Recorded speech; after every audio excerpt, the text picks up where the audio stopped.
Assalamualaikum warahmatullahi wabarakatuh.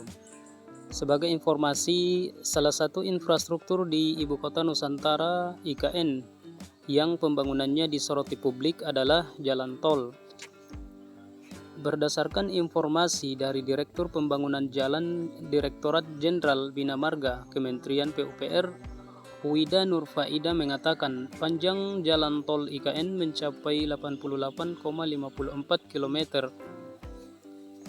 Wida menyampaikan biaya yang harus dikeluarkan untuk per kilometer jalan tol di IKN adalah sebesar 305 miliar. Progres terbaru pembangunan jalan tol IKN saat ini telah terbangun sepanjang 67,65 km. Sehingga diketahui masih ada ruas jalan tol sepanjang 20,89 km lagi yang belum terbangun. Wida juga menuturkan untuk penyelesaian jalan tol tersebut masih dibutuhkan dana sebesar 6,38 triliun. Lebih lanjut, ia mengatakan saat ini proyek jalan tol IKN sudah masuk tahap pengerjaan tersisa 2 ruas lagi yang masih belum dikerjakan. Adapun ruas jalan tol IKN yang sudah dalam tahap pengerjaan adalah sebagai berikut. 1. Segmen 1 Bandara Sepingan ke Tol Balikpapan Samarinda sepanjang 7,1 km. Kedua, segmen 3A Karangjoang ke KKT Karyangau sepanjang 13,4 km. Ketiga, segmen 3B Karyangau ke Simpang Tempadung sepanjang 7,33 km. 4. Segmen 5A Simpang Tempadung ke Jembatan Pulau Balang sepanjang 6,68 km. 5. Segmen 5B Jembatan Pulau Balang ke Riko sepanjang 13,26 km. Dan ke-6 segmen 6A Riko ke Rencana Outer Ring Road IKN sepanjang 6,22 km.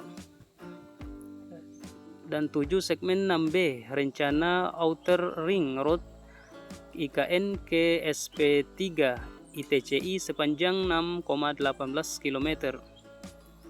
8 segmen 6C 1 SP3 ITCI ke Simpang Sumbu Kebangsaan Timur sepanjang 5,64 km. Sedangkan khusus untuk segmen 4A akan dilengkapi dengan terowongan bawah laut. Khusus segmen tersebut hingga saat ini belum mulai karena rencananya akan bekerja sama dengan pemerintah Korea. Prediksinya pembangunan tol bawah laut tersebut akan memakan anggaran hingga 11 triliun. Pembangunan tol Ibu Kota Nusantara IKN segmen 6A, 6B, dan 6C masih terganjal pembebasan lahan.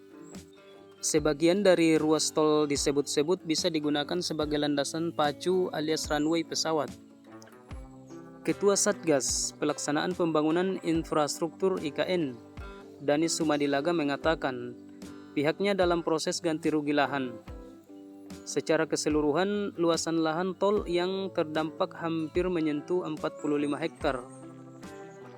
Totalnya kan 6A, 6B, dan 6C itu kan sekitar 44, hampir 45 hektar. Dalam proses ganti rugi, kata Danis.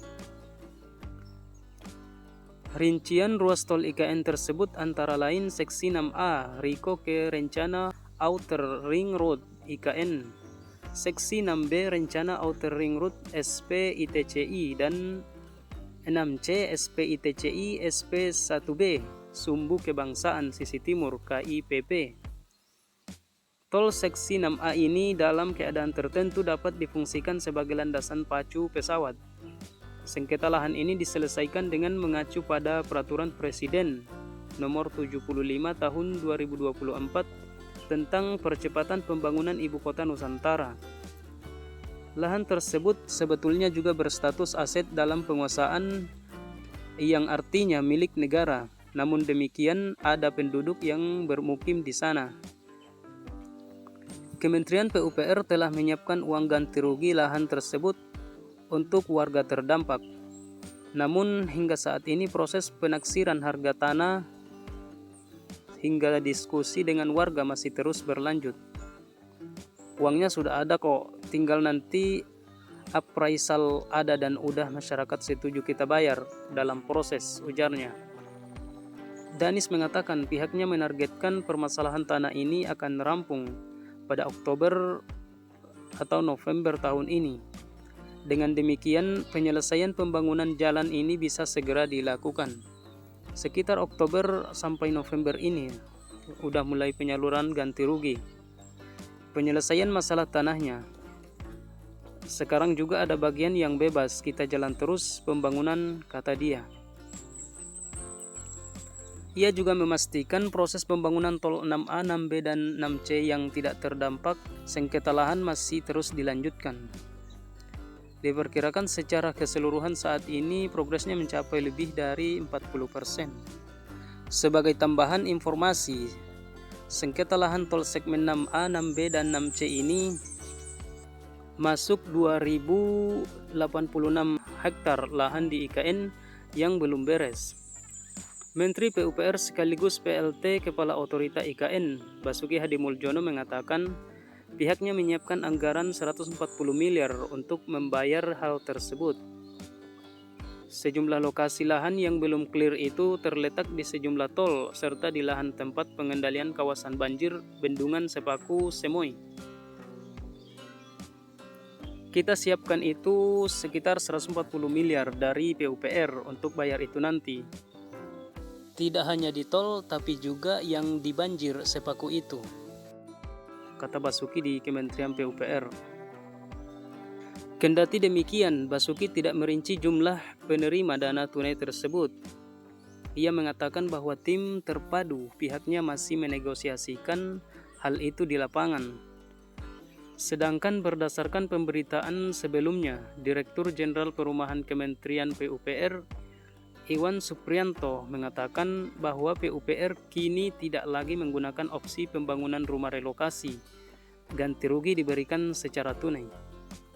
Itu gantinya bukan rumah, langsung uang saja. Iya, dalam bentuk semacam dana kerahiman, kata Iwan.